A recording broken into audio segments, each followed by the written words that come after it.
let's go. Hopefully you can hear me okay. Let's get a speedrun game going. And we have black against Rando Master 2043.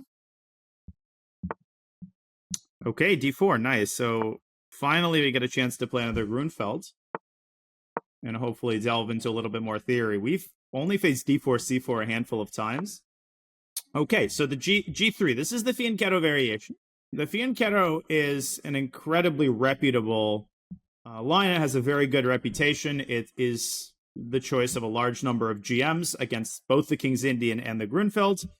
And it is recommended by a couple of very influential authors, including Boris Avrik, who's a grandmaster who wrote a book that for a long time was considered to be the 1d4 Bible. The book is literally called 1d4. It's 2 volumes. I think it came out in 2008 at first. And Averick recommended the fianchetto. He did some, what at that time was cutting edge analysis. And since then, you know, this line has only gained in popularity. Of course, our setup doesn't particularly change. We continue with bishop to g7. Whether you're a Grunfeld player or a King's Indian player, first and foremost, you need to develop your king side. Now, this is an important crossroads because if you are a Grunfeld player, then you need to take this opportunity to squeeze in the move d5. What happens if instead you castle is that white often develops the queen's knight out first, knight c3, and prevents you from playing d5. So then you're essentially forced into playing either a King's Indian, which is why I normally castle in my blitz games, or you can play a cross between a Grunfeld and a Slav. You can play the move c6 and try to get d5 in any way. But against knight c3, that's still not a very good move. Now, I put some thought into what I wanted to recommend against the fianchetto, and I actually do want to play a King's Indian setup because I think learning the King's Indian against the fianchetto specifically is a lot more feasible than learning the King's Indian as an entire opening. And the Grunfeld against the fianchetto is not bad, but I've never been enamored with the positions that black gets. I think white does have a slight advantage in most lines of the fianchetto Grunfeld. And this will give me a good opportunity to introduce some nice King's Indian ideas. So let's castle. And let's put the pawn on d6 rather than d5 in this game. And you can see our opponent is following the cutting edge recommendation, preventing us from playing d5. But for the purposes of this game, we don't care. We play the King's Indian with d6. And now we enter and we reach another major crossroads. Now, obviously, there's a ton of different setups that black can choose. And these setups are kind of divided along two major, there's like a couple of buckets of different King's Indian setups. You can play with e5, or you can play with c5. That's kind of bucket number one. And c5 is a more Benoni-esque approach that's recommended by, I think, Gawain Jones in his Chessable course. And then the second bucket is if you decide to play with e5, you can develop this knight to two different places. You can develop it to c6, or you can develop it to d7, or you can do neither. And there's a couple of setups that involve playing on the queen side or getting your queen's bishop out first, or playing c6 and queen b6. So literally black has 1,000 setups. And I've played literally everything under the sun for most of my chess career. In this game, I'd like to introduce the setup that I would definitely call my favorite.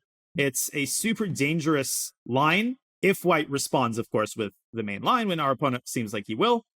This is a line which gives black super, super good practical play. I beat a lot of GMs in this line, and it does, in fact, start with the very King's Indian-esque move, knight b to d7. And this is also considered the sort of old-school move.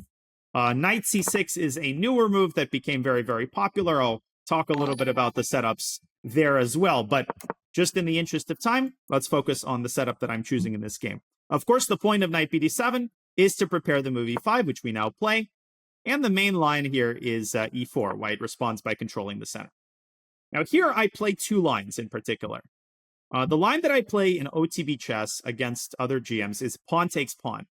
So early trade of pawns, followed by the knight jumping out to c5, which leads to a very interesting setup that is super common in different King's Indian lines. I'll talk a little bit about it after the game. But the setup that I used to play, and the one that I still play in blitz with a lot of success, starts with a very flexible move. So we start with this move c6. And you'll see this move played very often, again, across most King's Indian lines. It's just a common King's Indian move, and it's a good multi-purpose move. And the idea is not so hard to understand. Of course, positionally, you are controlling some important squares. But there's also a semi-tactical idea, which is that you're opening the d8, a5 diagonal for the queen. You might say, well, why is that important? Is the queen really all that good on any of these squares? Well, believe it or not, it is. The oldest move here is queen to b6. This was played already in the time of Mikhail Bortnyk in the 50s and 60s. Unfortunately, queen b6 is refuted by this very tactical move c5. But there is a second old line that's quite a bit less known. Even a lot of GMs, they know about its existence, but they don't really know the main lines, and they don't know how to get an advantage for white. And if you're seeing this for the first time, white can get in a lot of trouble very fast. And the reason that white can get in a lot of trouble in the fianchetto is because white controls the Roman Empire in the center. Like, white has a lot of pawns in the center, a lot going on. And of course, as in all King's Indian lines, we are attacking that center from a distance. And so it's very, very easy to walk yourself into a situation where your center starts to collapse. So what is this move that I'm talking about? The move is queen d8 to a5, all the way to the right side of the board, one square diagonally from b6. And if you look up my OTB games, you'll see that I played this line. Probably I've had 5, maybe 7 classical games in this line. And of course, this is not a line that I would play OTB against like Boris Averuk or a fianchetto specialist, but at this level, it works perfectly. And I think it's a great line to illustrate typical King's Indian ideas. So what exactly is the idea of putting the queen on a5? So it's actually hard to explain. There isn't sort of one purpose. The way I would characterize it is the queen is located on a spot where, first of all, it's very hard to attack, right? Actually getting to the queen is very hard. And in this line, it moves to a lot of squares around the queen side. Sometimes it goes to b4 in order to attack c4. It can drop back to a6. It can, of course, drop back to b6. So it's very safe. It's out of the way of the other pieces. It has many ways from a5 of exerting. It's like Atlanta or Chicago airport. Again, to continue our airport analogy, it's not a5 itself that's such a nice square, although sometimes the queen does a lot of great stuff from a5, and I'll show you an example of this after the game. But it's a great jumping off point that's out of the way of the other pieces. So, of course, white has a choice of different ways to develop their own pieces. Bishop e3 is the most popular move. I think the best move and the way to really fight this line effectively is a move that not a lot of people know, which is queen d1 to c2. Not necessarily a move that would come to your mind if you haven't studied this line carefully with an engine. But curious, chimpanzee, you came up with it. And there's many other moves. A lot of people play d5 here. The sort of the instinct to grab more space and close the center. And d5 is one line in which we can really understand why the queen is effectively placed on a5. I have very, very good results after the move d5 because we quickly develop a rather nasty queenside initiative by pushing the b pawn up to b5. And the queen on a5 supports the advance of the b pawn. Bishop d2, I think, is an instinctive move that a lot of people want to play when they see this for the first time. But bishop d2 really weakens white's center because it cuts the contact between the queen and the d4 pawn. So after bishop d2, we can quickly try to win a pawn by taking on d4. White has no effective discoveries. Like knight d5 may seem scary, but remember, the queen can always just move back to d8. And after bishop d2, ed, knight takes d4, there is a type of fork that most people see for the first time, and I'll show you after the game. Bishop e3. So after a long think, our opponent plays the main line. Now the time has come for us to discharge the central tension. If we wait too long and we play rook e8 here, then white will be able to close the center and make our rook look very dumb on e8, because then it's just biting on grain on e5. So we have to take this opportunity to take on d4. Now, white has a choice of 2 recaptures. Queen takes d4 makes no sense because it walks the queen right into a potential discovery, and we can use this discovery to root out the bishop. Knight takes d4 is the most natural move. I actually think bishop takes d4 is a very nasty sideline that avoids a lot of the annoying tactics that black has after knight takes d4, but our opponent seems to be very principled. So here, again, we have a choice of 2 moves. We can jump our knight out to e5 immediately, which is a rather dangerous line. And it's really challenging. Knight e5 is a very challenging move that really forces white to display knowledge. Or we can play this old school, like I used to play it, and first improve the position of our rook and put a little bit of pressure on the e4 pawn. Rook e8 is a more flexible move. Knight e5 reveals our intentions, but is potentially more challenging from a tactical standpoint. So it's really a matter of taste. Rook e8 I really like because it actually has a lot of tactical venom, especially if white plays rook e1. So let's go rook e8 in this game. Let's go rook e8. Let's play high-level chess. Although in my own recent blitz games, I've mostly played knight e5 here. Because white has a very nasty move that I wouldn't say takes this line out of commission. It's still this queen c2, which really dulls down a lot of the tactics in this line. Rook c1 is not a common move, but it makes a lot of sense. Rook c1 just brings the rook into the game. And potentially, in response to knight e5, white is preparing to defend the c4 pawn with b3.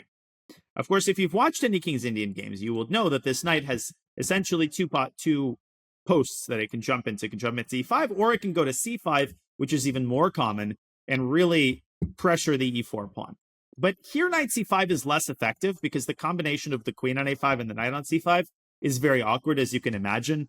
White can go a3 and threaten b4 with a fork.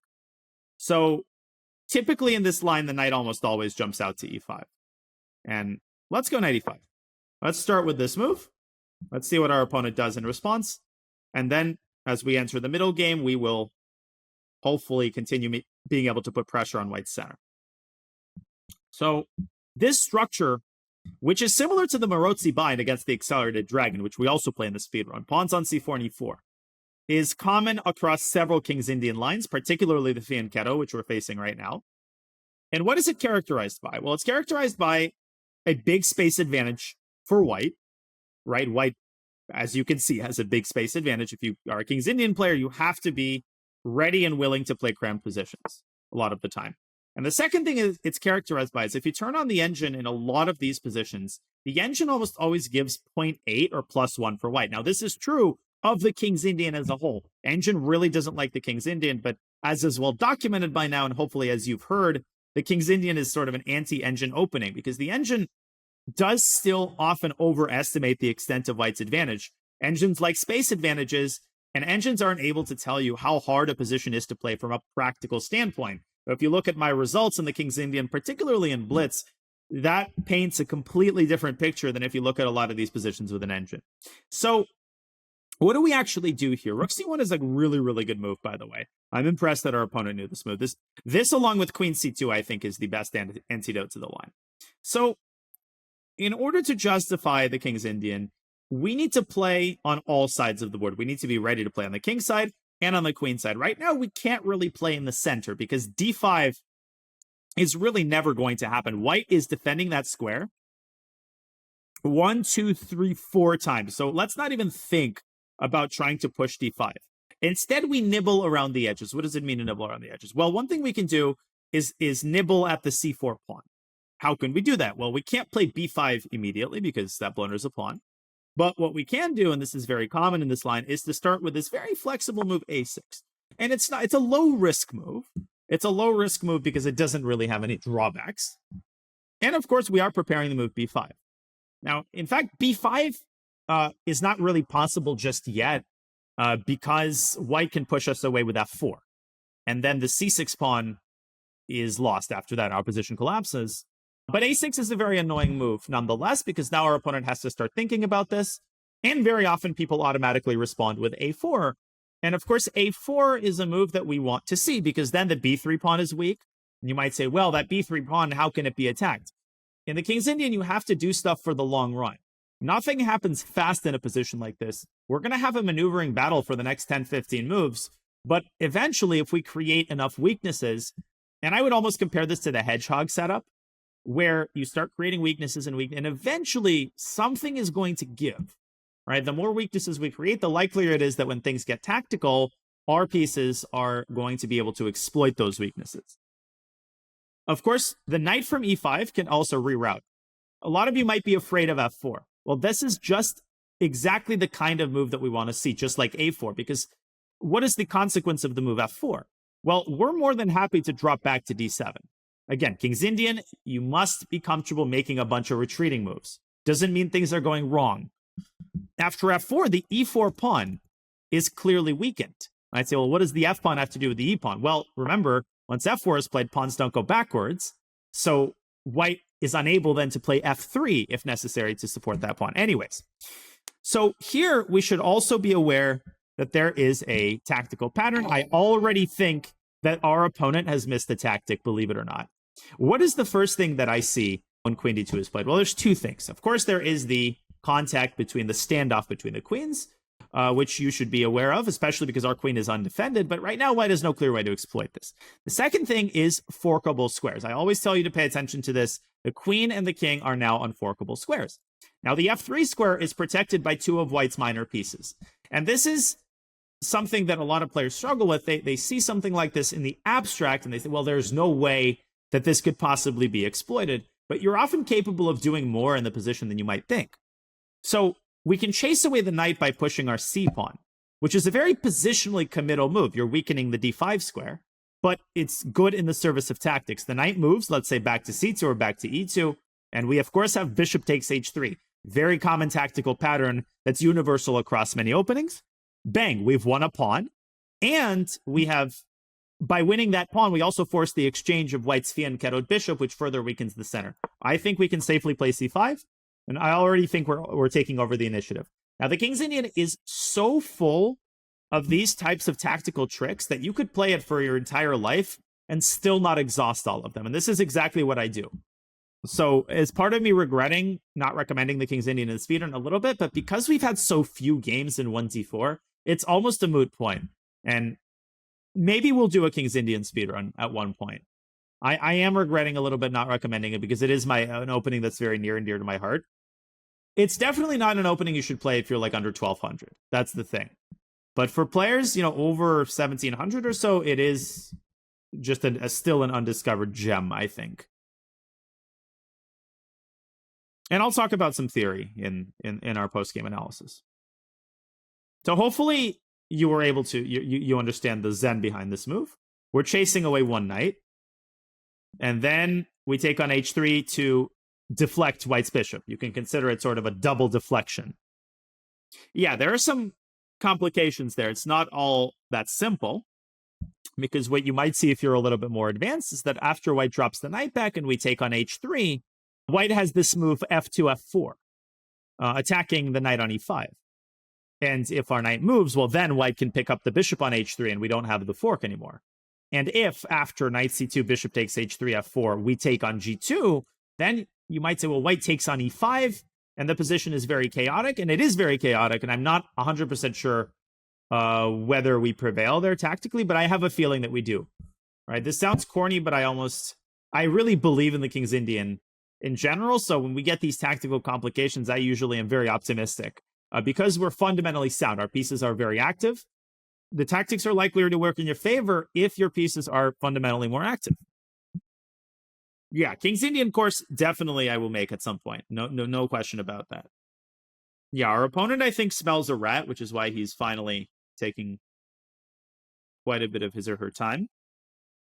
Yeah, nothing has been traded. Knight d2. Okay, so let me do a little bit of calculation here, because I have noticed a small issue with bishop takes h3, but I don't think it will prevent us from playing it. Bishop h3, f4, bishop g2, fe.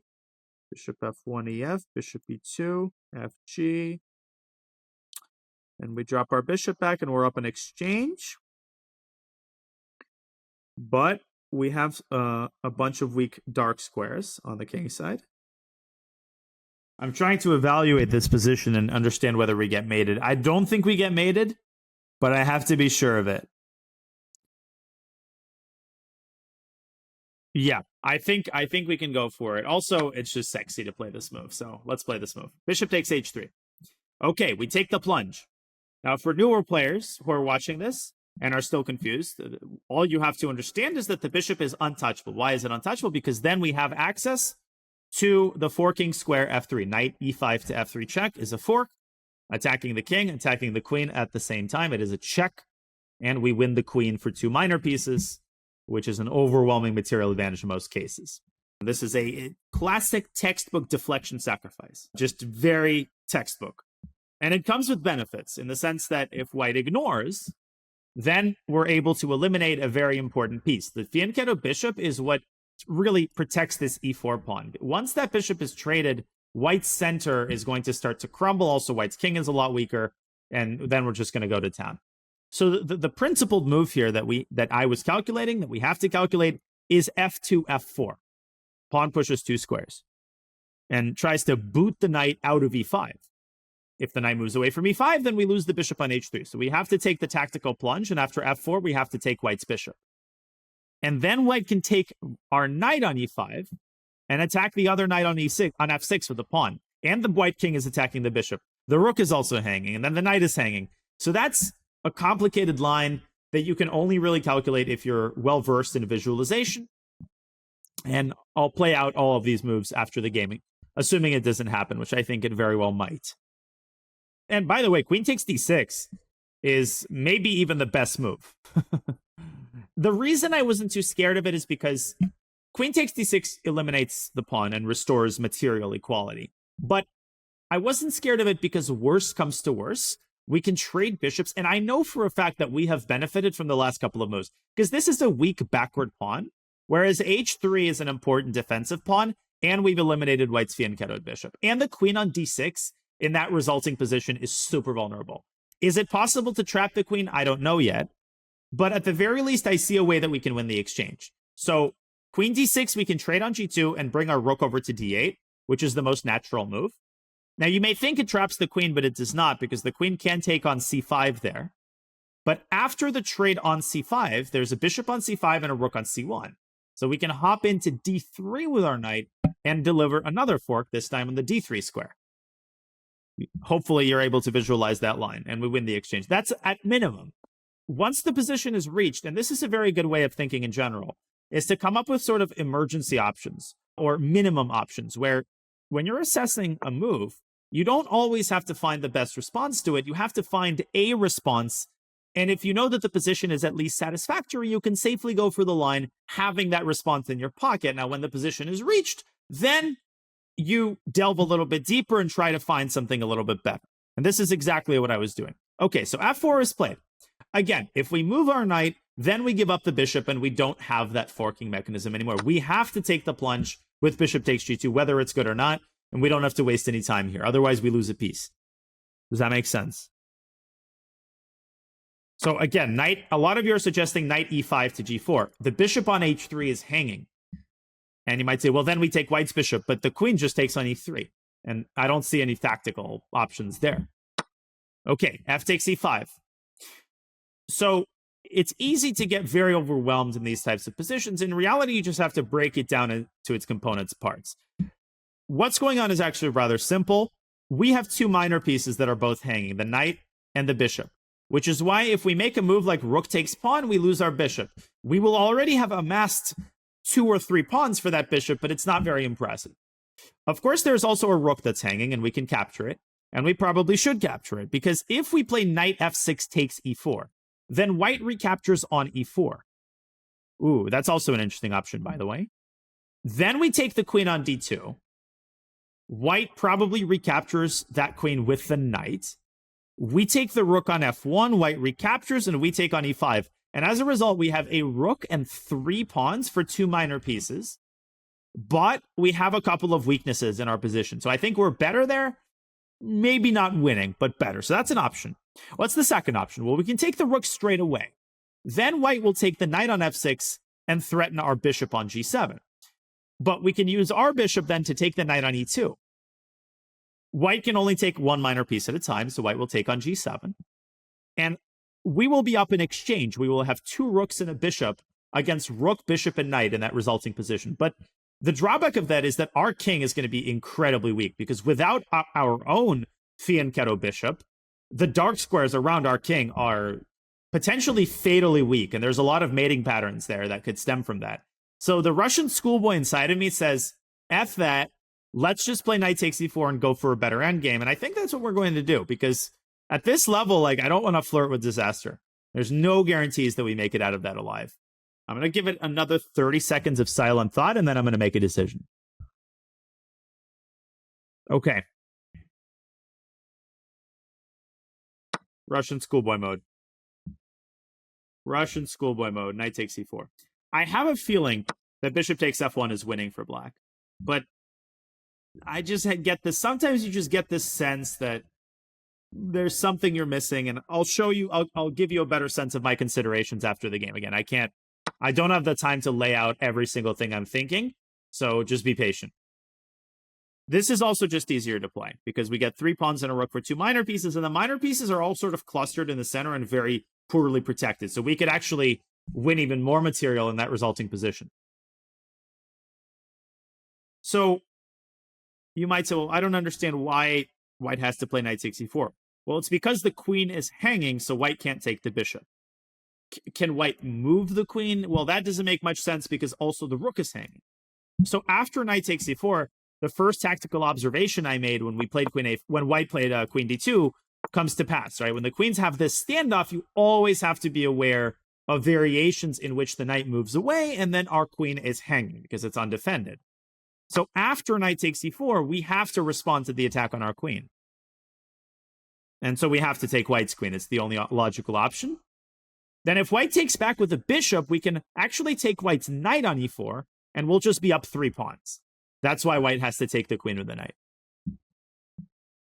So one general observation as our opponent is thinking is that we've reached a pretty high level, right? 2000 plus. And several things change when you compare our games recently to our games at the start of the speedrun. And one of the main ways that they change is just that there is just more to calculate. The positions are more complex, and complexity in chess is defined by amount of variations that you need to calculate in order to make sense of the position. You can put it that way. Now, how does that actually work? Well, the openings are more principled. People play better openings, and so we get less of an advantage out of the opening. And the tactics are more complicated because, in general, the pieces are better positioned. So when you develop your pieces much better than your opponent and you're already winning out of the opening, you don't really have to calculate all that much. Everything is very clear. You play by the rules and everything's groovy. Here, we're encountering more resistance. And that's why visualization becomes so important at this level. Okay, queen takes queen. Our opponent is just taking a second to get his bearings, but he's going to take back with a knight for sure. Okay. So, of course, now it's important not to forget to take the rook. This happens sometimes when there's a lot of captures. A very common blunder is to take the wrong thing. For example, rook takes e5 here. It would be an easy blunder to make. It actually does not the end of the game because rook takes e5, king takes g2.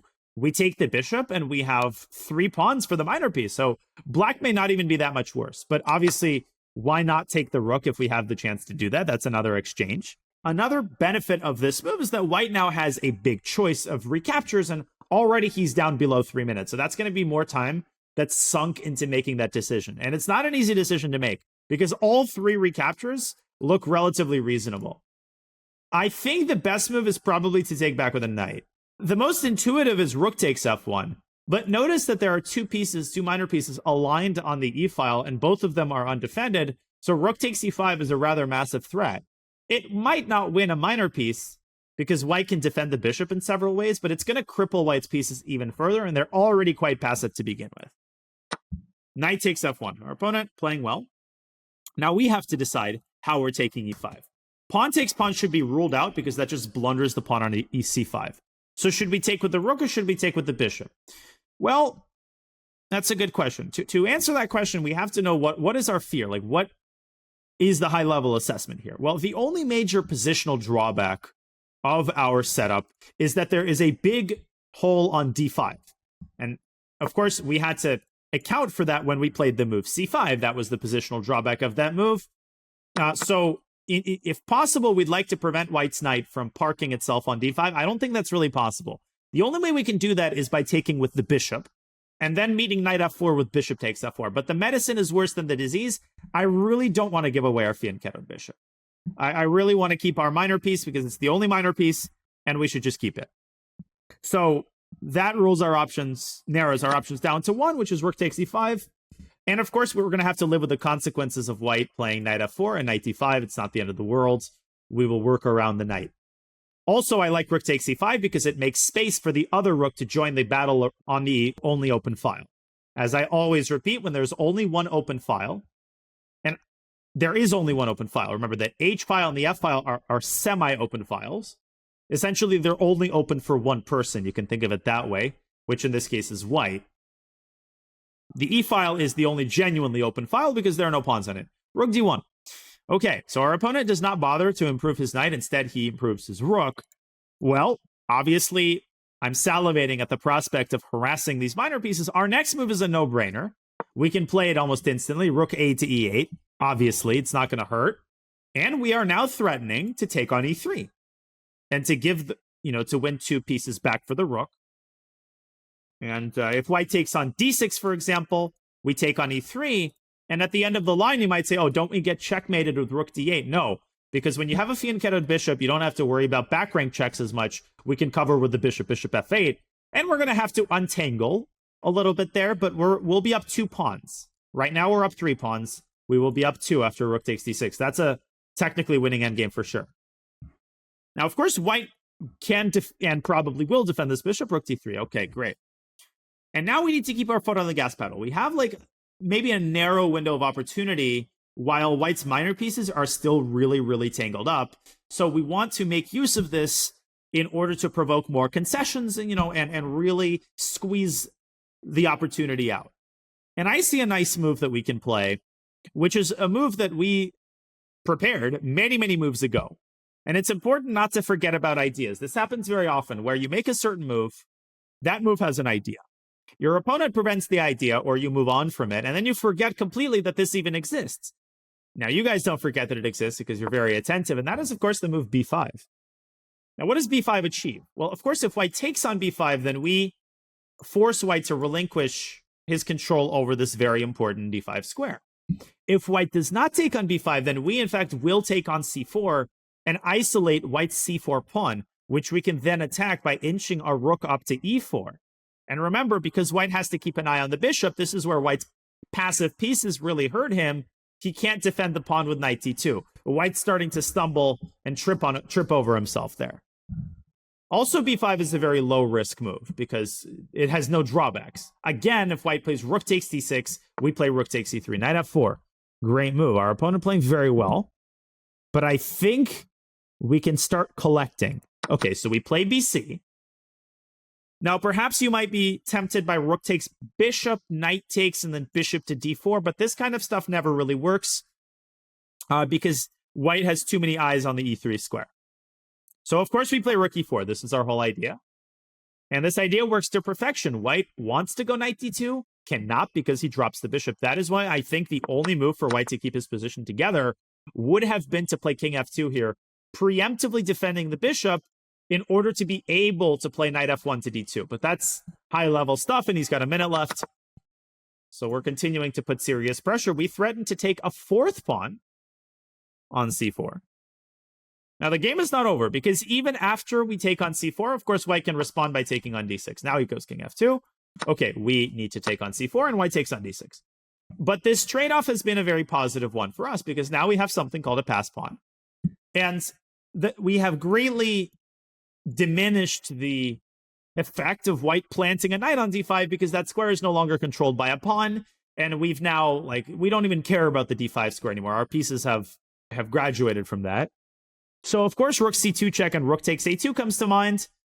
Then white might take on c5. So here the play becomes very, very concrete. And we've got a couple of good moves here, I think. We can even play a calm move like a5 to protect the pawn. I like starting with the check. But then maybe white drops back the rook. Let's think about this for a second.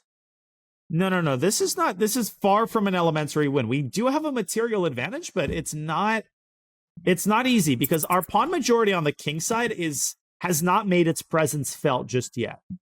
Let me think about this. I want to come up with a clever idea. I have a very clever idea that might work out. It might not. I think it will. Let's think about this. It involves a little bit of calculation and a lot of moving parts. Okay, I have a really pretty idea. Let me play the move because I don't have time to explain this right now. H5 is what we want to start with. This looks like an elementary blunder, like I'm just giving away the a6 pawn. And why on earth would I not go around and take a2? I do think rook c2 check was the best move.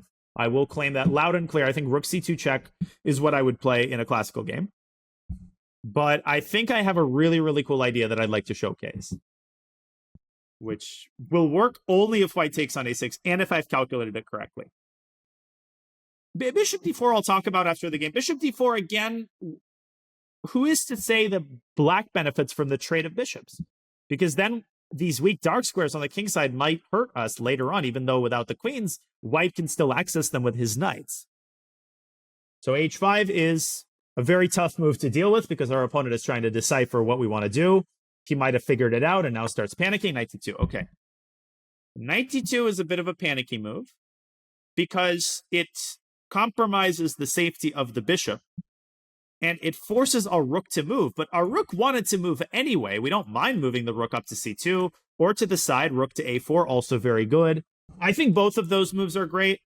Because our opponent is in acute time pressure, I think the move which is likely to win fast is rook c2, because our opponent is very likely to take on a6 here, and that loses on the spot. That loses on the spot. We're very, very close to just being able to win a minor piece here. 2 seconds. Our opponent might flag here. King f3, best move, I think. Wow. We can play rook takes a2, and we will. Why not? Let's take this pawn. Now we have 4 pawns and a rook for the minor pieces. And again, bishop takes c5 loses. Or at least I think it loses. 94. Okay, this also loses, I'm pretty sure. Now here, we basically just need to make sure that white's minor pieces are as compromised as possible. By which I mean rook a3 is very strong, I think. Is it though? Yeah, rook a3 is very strong because it prevents the further motion of this knight. We are ganging up on the bishop on e3. And remember, white can't move his king back. Man, our opponent is finding all the best moves here in time pressure. So he's making it hard on me, but we'll win. So let me think about this for a second. Basically all I have. Okay, let's step away with our king. Step away with our king so that this is not a check anymore.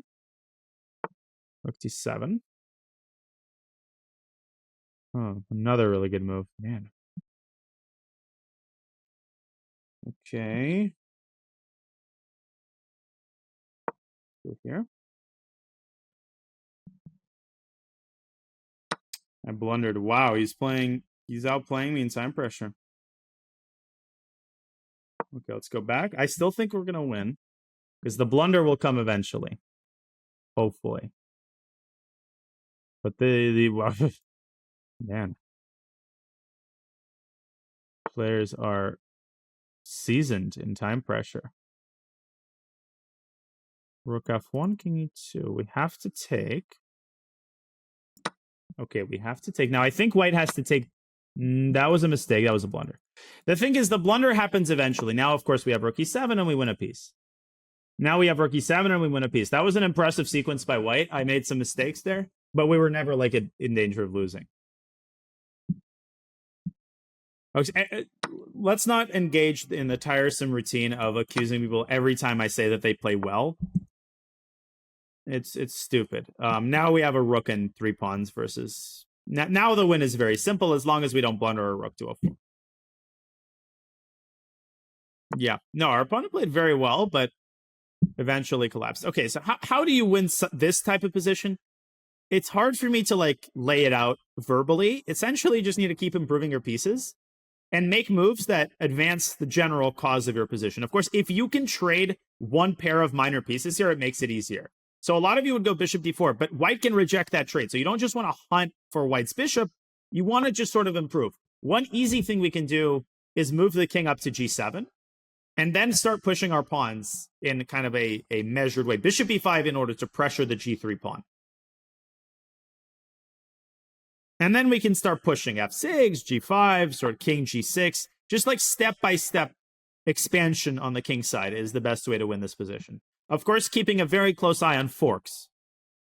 That's like so commonly what decides games in the tragic, and leads to their tragic outcome. King e4, so this is not scary because we can move the rook laterally.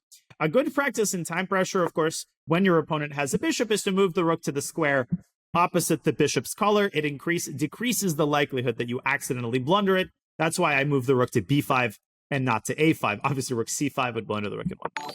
That's it. Okay, so now you don't want to get too fancy. By the way, another thing we could do is just pin the bishop with rook b3. That's an easy win because white is now forced to give up the g3 pawn.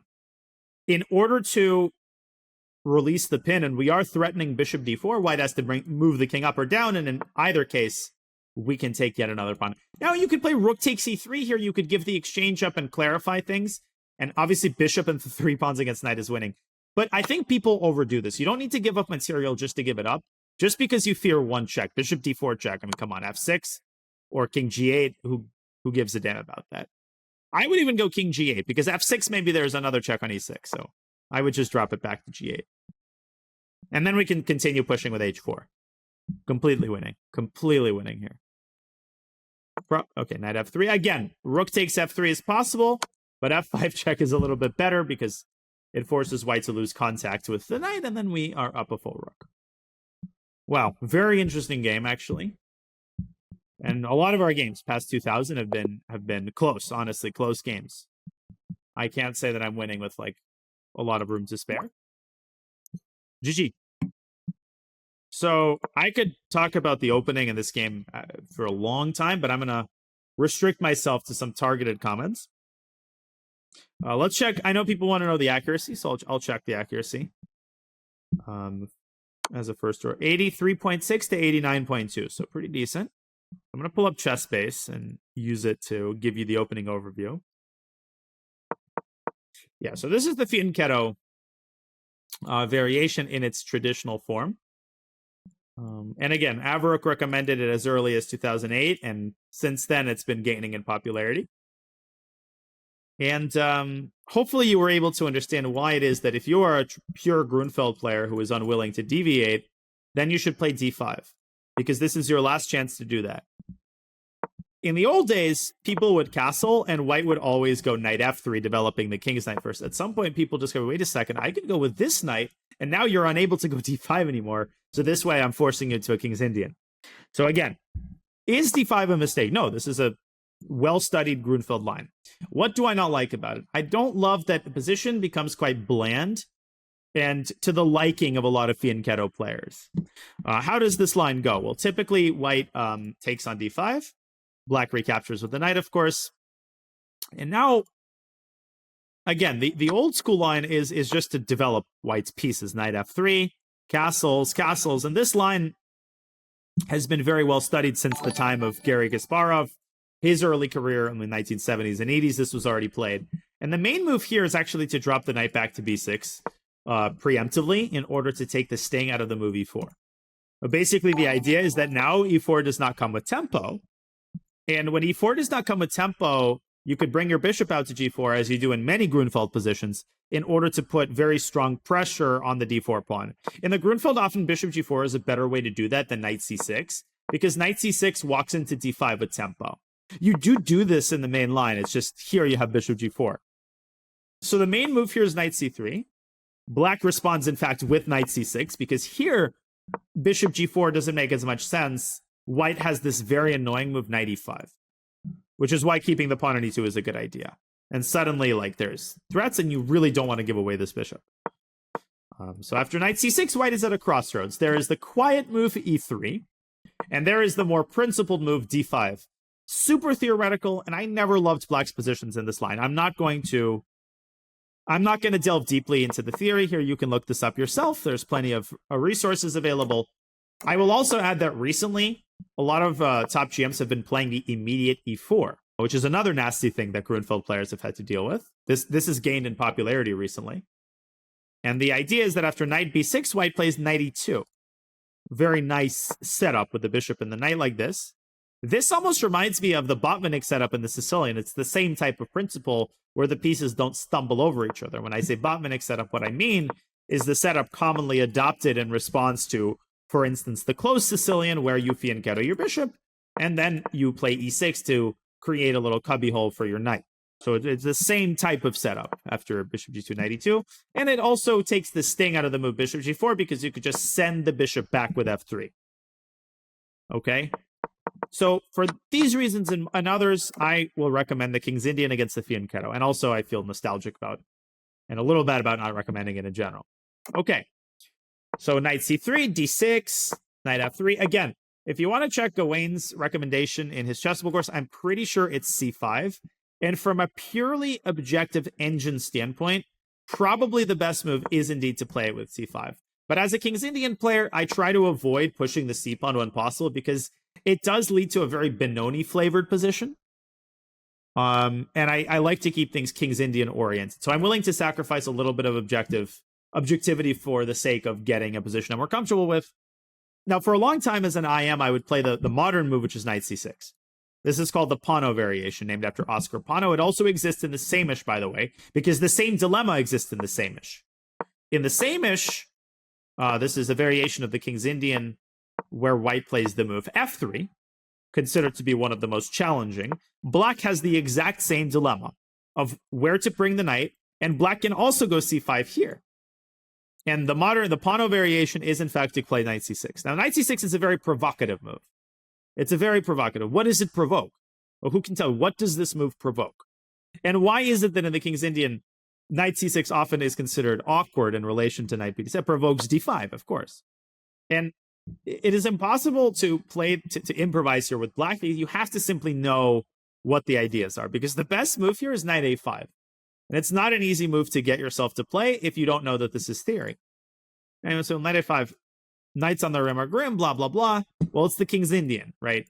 Normal rules don't apply. It's like California in 1849 or whatever. It's the Wild West. And the reality is that white has a hard time defending this pawn. White has a hard time defending the pawn on c4, because if white plays the natural move, which is, of course, b3, and actually b3 is not a bad move as far as I remember. Let me double check. Yeah, b3 is a move, which leads to some very interesting complications. Now, you might start salivating at the prospect of tactics on this diagonal. And these lines that I'm about to show you will demonstrate how crazy complicated the King's Indian is. The first move that should come to your mind is knight e4. The problem is you cannot stop here because LPDO, these both are undefended pieces, and white wins one of them with bishop d2. Bang, bang, no way to defend both. There is also knight takes d5, but this is the same problem. Knight takes d5, bishop takes a1, and again, this very pesky bishop d2 move. Now here the line continues. Here the line continues. Because who can spot a way that black can tactically try to defend the pieces?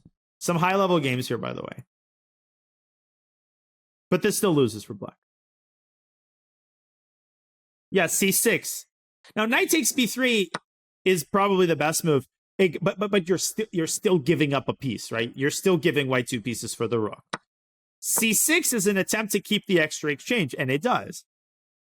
But what you should understand about a lot of Grunfeld and King's Indian positions is that even sometimes white voluntarily sacrifices the exchange in order to eliminate the King's Indian or Grunfeld bishop. And those resulting positions, it's like the one I had against Rustemov at the start of the stream, are super, super dangerous, even if they're objectively good, which this one is not. So white can play queen a1. White can also play the very savvy move knight takes e7 check. Desperado sacking the knight. Then take on a1. Now the knight is saying black has to burn another tempo on a weakening move. And what's fascinating about this position, okay, here white can win the exchange back.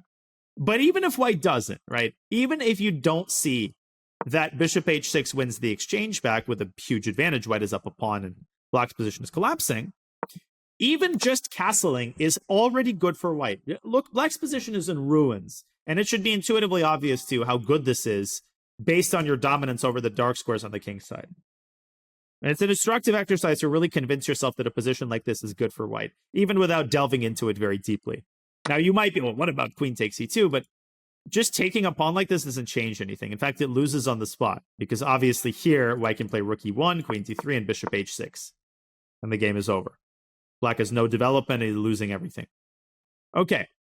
So for that reason, after b3, you want to play the move c5, which often supplements the knight on a5.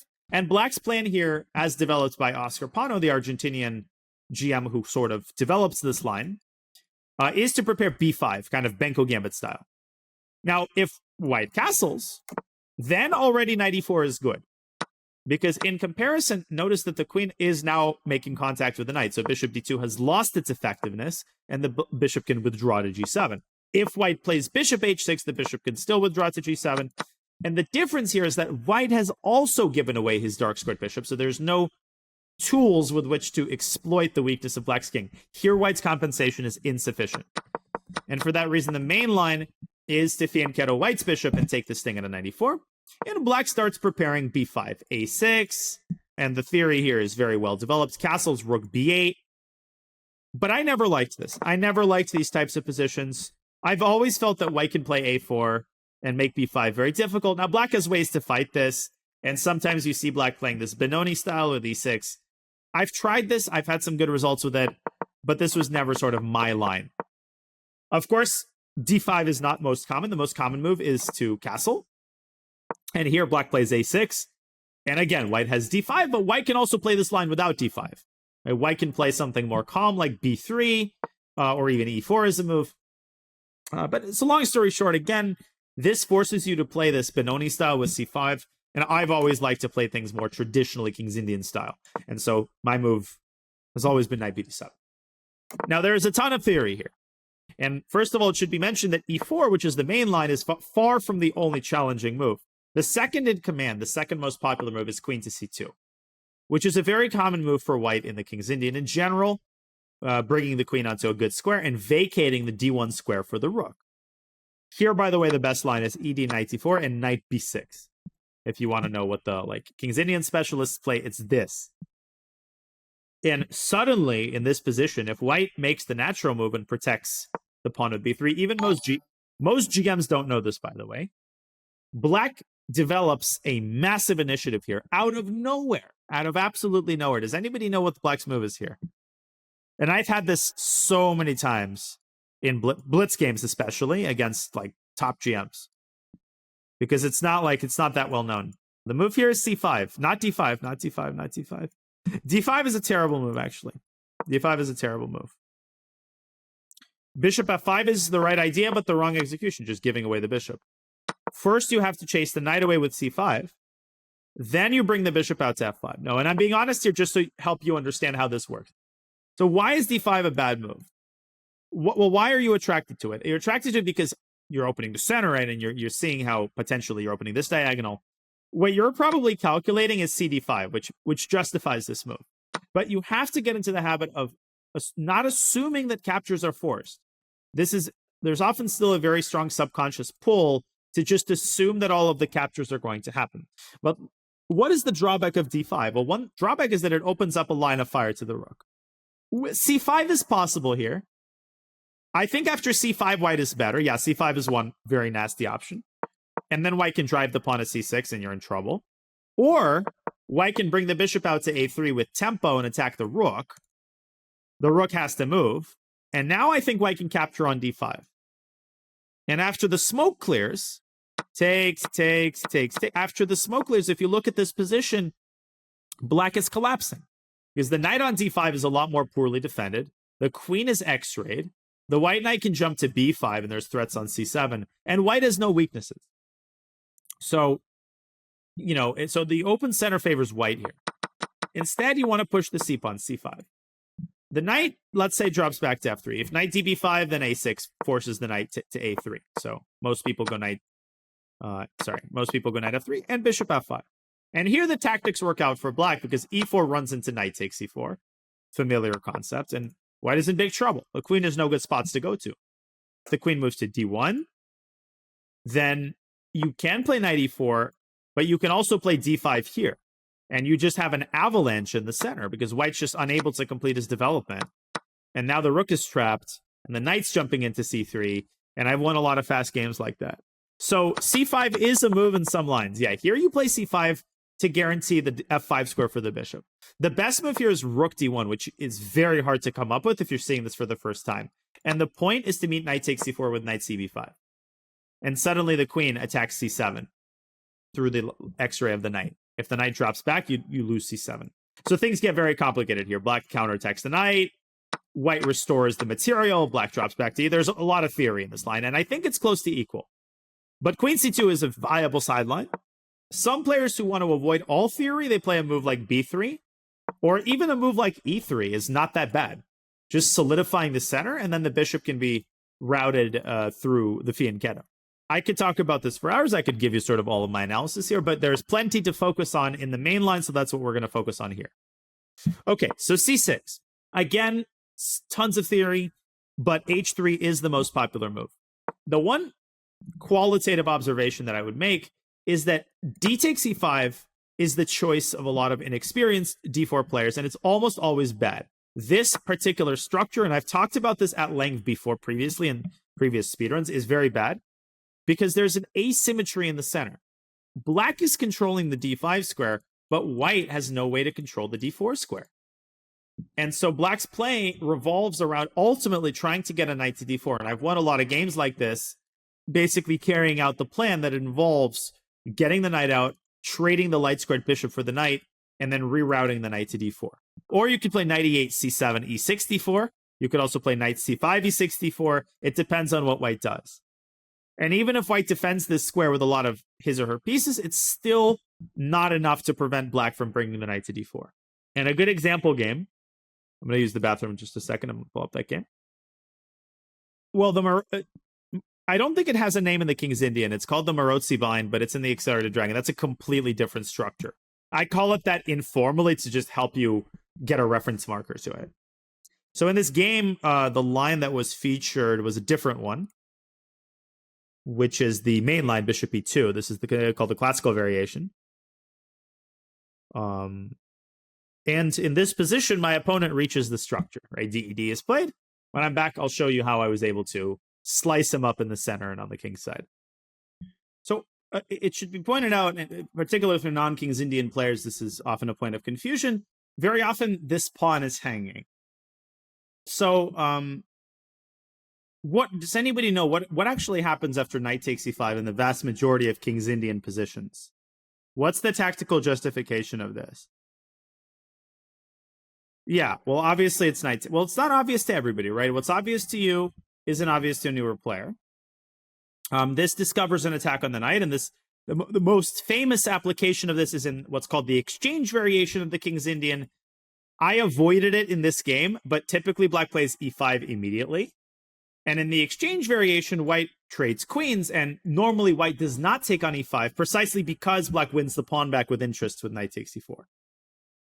And what people often forget is that white can desperado sack the knight again with knight f7.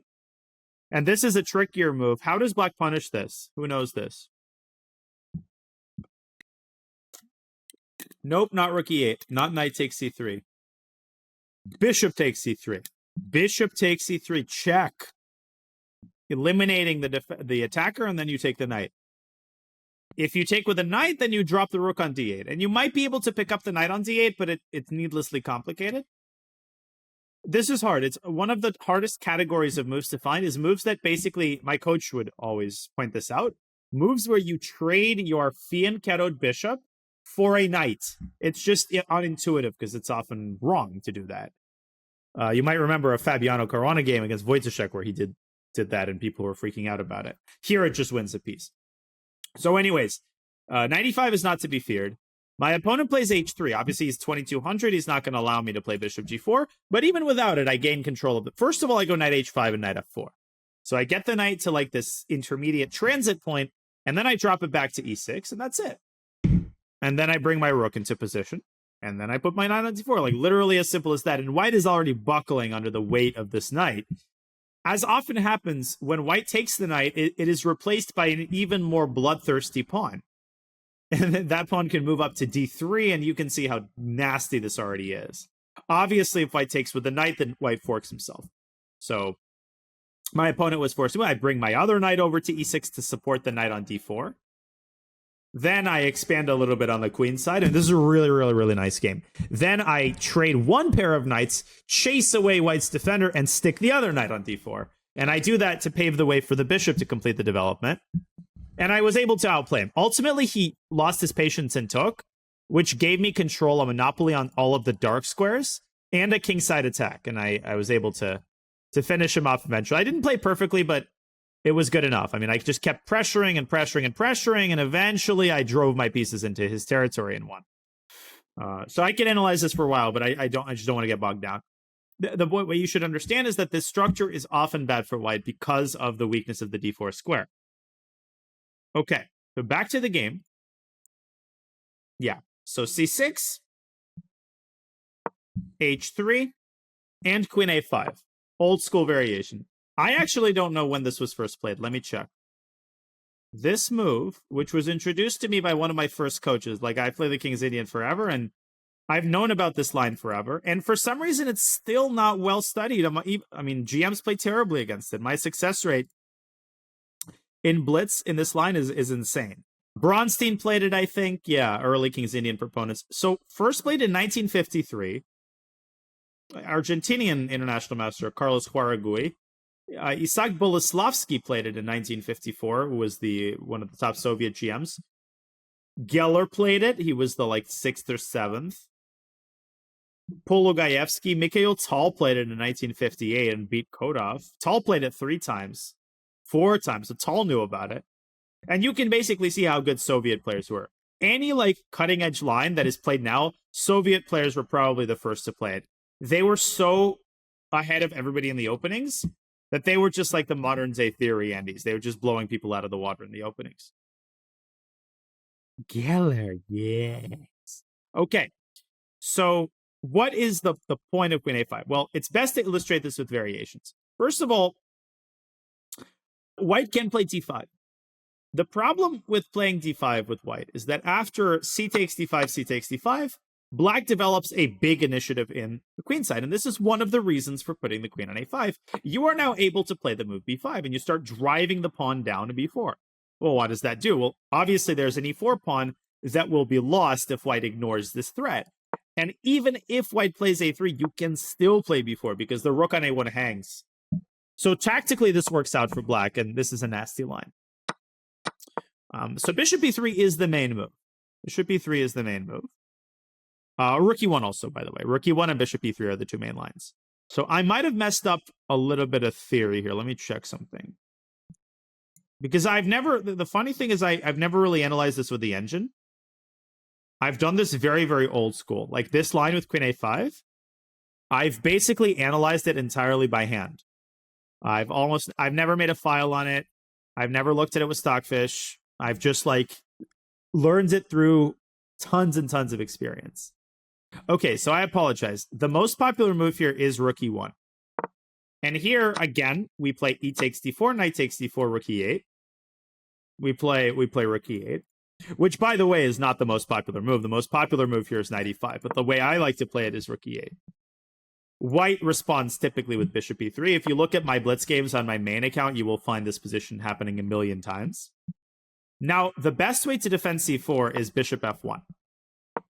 b3, very common blunder. Tons of GMs have blundered like this, just blundering a knight in one move. It's not so easy to defend this pawn if you think about it. If you play queen e2, then potentially black can play this move queen to b4. And again, b3 not possible. Suddenly this pawn is under a lot of fire. So bishop f1 is the main line. Now we develop our own bishop and initiate a trade because we're attacking c4. White takes, black takes. And this is one of my favorite positions in the whole line.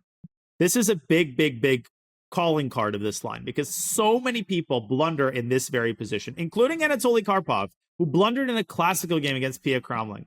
Karpov played a3 in this position. Does anybody know, maybe from my blitz games, why this is a blunder? And this is a beautiful tactic. If you're watching on YouTube, make sure to pause and try to figure this out because it's really, really beautiful. And it's on theme. We did something similar in the game. It's just you might not realize that this might not even be on your radar. Knight takes c4 is correct. Beautiful. Now, what the hell is the idea? Why are we sacking the knight? You might say, oh, it's knight f3. No, it's not. Queen just takes the knight. But again, a beautiful deflection. Queen takes e1. This is the crux of black's play. Queen takes e1. Deflection. forcing the queen onto a forkable square. Remember that white moved the fianchettoed bishop back to defend c4, which opens up this possibility. And the complications work out for black because after king g2, king h1 doesn't matter. King g2 makes it more clear. After knight takes e1, the knight on e4 hangs, so white gets 2 pieces for a rook, but exactly for 1 move. We take the knight and we're up in exchange when the smoke clears. Does that make sense? So, of course, after knight takes e4, white can avoid, white doesn't have to take on e4, but already white is losing the center pawn. And if white plays b4, then we play knight takes c3. And I've won a lot of games like this, but that's not the only trick. The most common move here online is f4. And here black has yet another beautiful sacrifice. We can still play knight takes c4. And after f takes c5, knight takes g3, this is a position which is literally impossible to play unless you have analyzed it with an engine deeply, and nobody does that because it's a rare old line. And so I literally win every game here with black. And the way that all of my games continue, people, of course, play e takes d6. And does anybody see a promising tactical idea here for black? Let's see who can find the follow-up. I'm giving you my deepest and my most deeply held secrets of the opening. Rook takes e3, exactly. Rook takes e3. Now, what do you see? Well, what you should see is that the king and the rook are aligned. Well, why does that matter?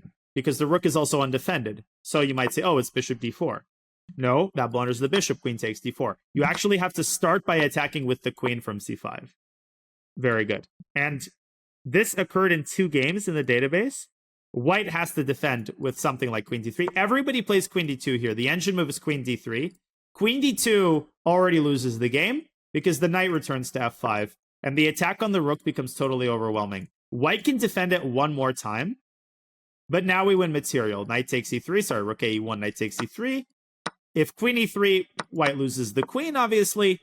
And if rook e3, white loses more material to bishop d4, and the second rook is lost. White is busted. White is busted. So to equalize, white has to reproduce a sequence of engine moves here. Queen d3 has to be played, and then rook e1. I won't delve into it. Suffice it to say that you're going to win most games if you reach this position. White can also not take on d6. For example, bishop g2 is sometimes played, but now we pick up the third pawn for the minor piece, and just look at white's king. Look at our pieces. It's like massive compensation for the piece. And at this point, it's awkward to talk about compensation because we're not even down material. We're not even down material. So unfortunately, the reason I don't play this OTB is that everybody knows this at like a 2600 plus level, all especially younger players. The line that really took queen a5 out of commission is king g2. And this was already played against me as early as 2010. This has been known for a long time. The problem is it eliminates all tactics related to knight f3.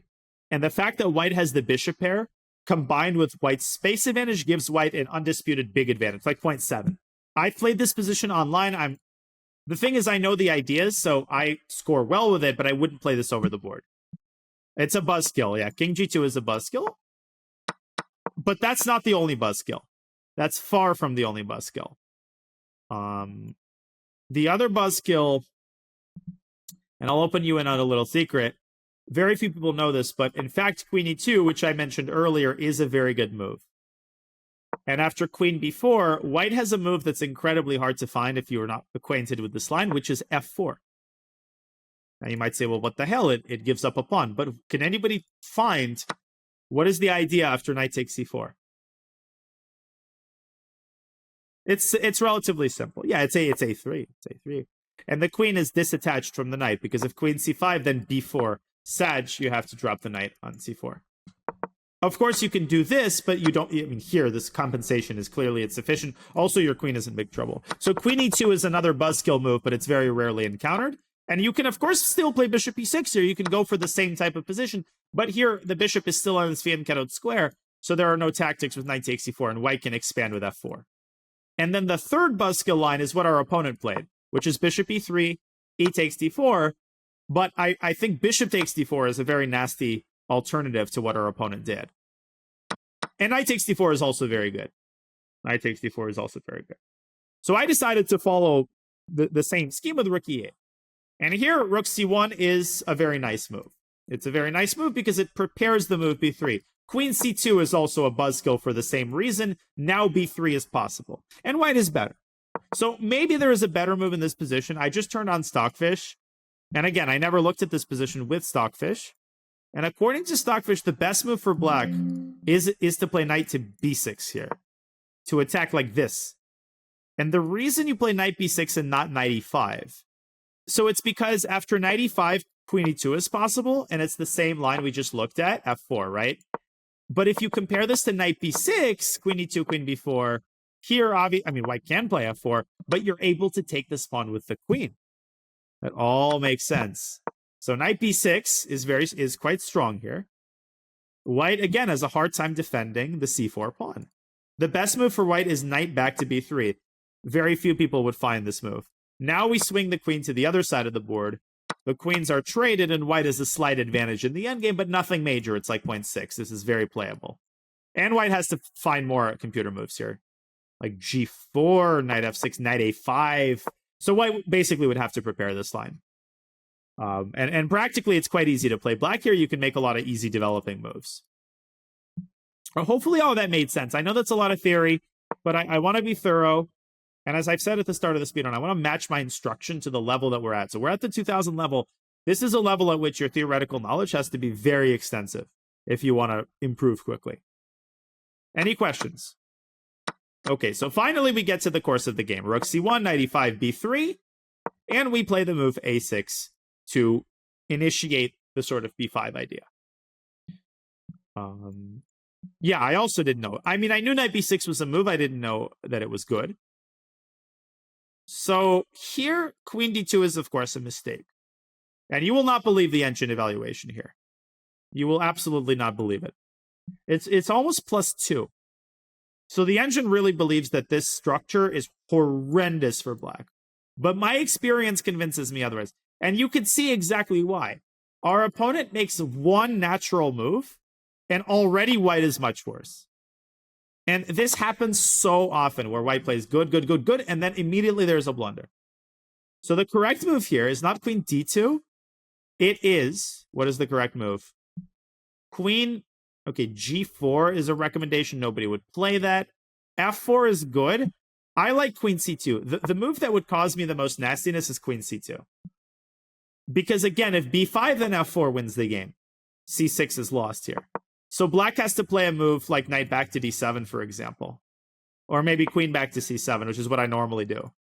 And this is a sign that black's setup is not all that successful. Now I can push the knight away with f4, and knight is dropped back to d7.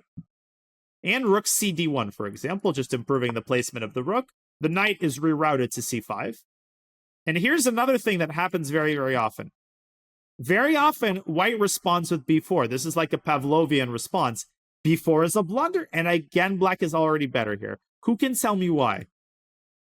This is another very important King's Indian idea that occurs often. Not knight e6. Why would knight e6 be better for black? Knight takes c4, excellent. And when the smoke clears, the two bishops are aligned, and of course, black can attack one of them with f5. And white will lose one of the very important bishops. So white has to play bishop back to f2 to get the bishop off of the vulnerable e-file. And here you can understand how black's position is super cramped. There aren't a lot of active ideas, and white can continue expanding on the king side with g4. But even this position I would take in blitz. Because white, it's so easy to blunder something here, whether it's the e-pawn or one of the knights. It's just a very practical option for black. Can I check b5 after queen c2? So Amimak asks, what about b5 here? Yeah, I can check with the engine. So b5 here, f4. As predicted, +4. It's +4. f4, knight d7, knight takes c6. Game is over. No, because you lose everything. And you lose not only the c-pawn, but also the b-pawn. I mean, look at this. And the d-pawn. So, like, this is... And the rook! Because the queen is only one square. This is a disaster. Oh my gosh. Yeah, this is what you don't want to allow. Okay, so queen d2, c5, right? And this is an idea to go into toolkit. It should be pointed out that knight f3, we can, of course, take on f3 and then take on h3. No tactics necessary. Knight c2, nothing changes. Bishop takes h3 works much like in the game, so we can go to the game continuation. Bishop takes h3, and our opponent plays, I think, the only feasible move, which is f4. If instead white plays queen takes d6, then, as indicated during the game, we have this tactic rook a d8, giving up c5, and at the end of the line, knight d3. I'm going through it fast because I already pointed it out during the game. And we win the exchange via the fork. So the loss of the pawn on d6, and this is what I like, is often not as big of a deal as it seems. You can often give this pawn away, and the overall integrity of the position does not depend on this pawn, if that makes sense. And this is a case in point. In fact, it helps you to lose this pawn because it opens the d file. So f4. And now this is the moment of truth. Let's check with the engine. Ooh, crap. Sorry, my computer froze for a second. Let's check with the engine whether or not we made the right decision. And I'm going to check with a high-level stockfish on ChessBase because this is a complicated position. So I don't trust the chess.com engine. I made the right decision. Bishop takes f1 is only slightly better for black, so my intuition did not lead me on here. So here's the engine line, ef6, bishop e2, fg7. This is the position that I was struggling to evaluate. Now, we have to move the bishop, right? So bishop g4. And here, what ultimately scared me away from this line is a beautiful mating pattern where white goes bishop h6. And you might say, well, this pawn is probably hurting white. But no, it's not, because it's controlling h8 and f8. This is a very unconventional pattern. Now, let's say black makes a random move. Who can spot the beautiful mating pattern? I mean, this is very easy. So for newer players, this is a good chance to practice your pattern recognition. Knight d5, excellent. Knight d5, queen takes d2, it's beautiful mate. I mean, ridiculous. I've never seen this before, actually, the pawn on g6. Because this never, how does a pawn even get to g7? It almost never happens. So here, black would have to drop the queen back, but white can still get the knight to f6 is disaster. So, of course, black does not have to cooperate. Black can play rook up to e6 to protect the f6 square. But still, white brings the queen into the attack, and then again, the knight is coming in. I would avoid this with a 10-foot pole. I would avoid this with a 10-foot pole. So this is an important skill, which is developed through experience, just the ability to intuitively evaluate these very unbalanced positions and to understand, does the material outweigh the dangers posed to your king? And because I saw this idea, I assume that the answer is yes. And even though black is a little bit better according to the engine, this is very, very hard to play, especially when there exists an alternate option of getting to an endgame. So knight takes e4 was the right call. Okay, so the smoke clears. We have a bunch of recaptures, and we take on e5. This is about plus 1.5, which is approximately what I thought it was, plus 2 even. Rook to d1, and we play rook a e8. So again, any questions, by the way, about the early middle game until this position? How did you come to realize the queen is a target, not the tactics that made it possible? Well, the queen is, you have to realize that the queen is a target because the moment queen e2 is played, this is a universal tactical concept that exists across a million openings, right? This is a blunder that's committed everywhere. Particularly, for example, just to throw with Dragon Sicilian comes to mind, the conventional dragon, where in the main lines, very often, black does in fact put the queen on a5, and you get the same thing, where if you're incautious here, it's so easy to blunder this type of tactic. This is hypothetical. Here, of course, white can take any2. The point is, usually with the king on b1. This is the exact same thing, right? Where you take d2 and white takes e7 with check first and then takes back the queen. Certain tactical patterns are pretty universal, such as this one. Okay, particularly with fianchetto-based openings, because then your e-pawn is often on its initial square. All right. What about other moves for white after bishop h3, asks Sam Vanov. Well, other moves, white is a pawn down, right? There's not much to say. Of course, can white play a neutral move like rook? Yeah, of course. And does the game? Yeah, it continues. But here we could, for example, play b5 already. We could carry out our main concept, and we have a huge initiative because also the king is very weak. The key in such positions is you're almost never afraid of f4. A lot of people are very afraid of this move f4, but f4 weakens the e4 square. And the knight now has the g4 square. Okay. Yeah, I think I acquire an accent when I talk about the King's Indian for some reason. Okay. So The endgame phase, I think, was pretty easy to understand. Rook a e8. If rook takes d6, we capture twice on e3, and we have a technically winning position up 2 pawns. Again, very important takeaway for newer players is that when you have a fianchetto, you often don't have to worry about the back rank check. There is an asterisk, though. There is one very major exception. Who can tell me what the exception is? What piece could white have that would change this evaluation? Another very important tactical pattern. Dark squared bishop. Exactly. So place a dark squared bishop on h6, and this is a very classic case of unstoppable checkmate. And I have just the illustration of this. I was able to use this concept to win a really, really nice game. I found a great idea. And by the way, it's not also just situations with the fianchetto. Anytime there's a pawn on g6, this is true. Here is that example. So this position was reached in one of my games. This came from a Petrov. I sacrificed a pawn, as usual, for an attack. Clearly the king is weak, and you can notice black's bishop was once fianchetto. This was pawn on g6. Using what you just learned, let's see if you can generate a really sexy tactical move here, which looks like a blunder, but is in fact a super strong attacking move. It's easy, right? This is not supposed to be hard. It's supposed to just reinforce the concept, as all initial examples should, I think. Very good. Bishop h6. Bishop h6. Why does this look like a blunder? Because it blunders the queen, except it doesn't. Bishop h2 check. Obviously, the point is using this back rank mate concept, rook e8 check, and this is mate in 2. Rook f8, rook f8. So by controlling these dark squares, you are ensuring long-lasting attack on the king side. My opponent played bishop f8, trying to smoke the bishop out. I traded queens, planted my rook on e8, and now the move that my opponent missed in time pressure, the simple rook b1 to d1. And the rook is traveling over to d8, where the bishop is going to end up massacred. So my opponent had to throw away an exchange in order to remove that threat, and I was able to convert the extra exchange in this position. Okay. So hopefully this nuances your understanding of back rank ideas with the pawn on g6. Back to the game. Rook d3, b5, increasing the pressure, knight f4. So I think I played very, very well for a long time. I think h5, maybe I got too fancy. And maybe I should have just gone rook a4 and gone after the pawn. What was my idea? Well, who can tell me what my idea was? What was I planning after rook takes a6? The next move should be obvious from context. Like, whoa, what could be the idea of h5? But what's the second move of the line?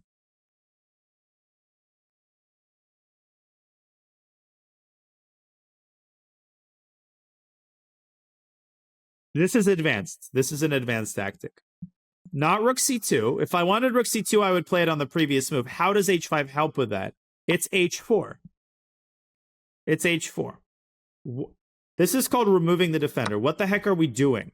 Well, to understand the point of h4, you need to see this tactic. To see this tactic, you need to understand that contact between pieces is very important.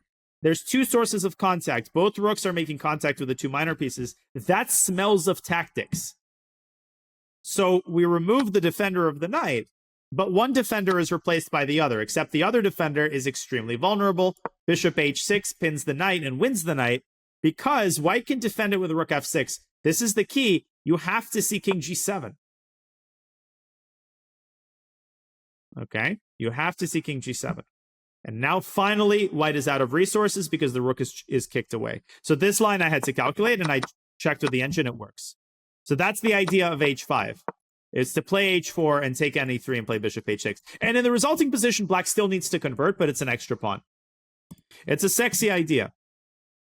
How did I see this? Well, contact between pieces, right? And every one of these tactics has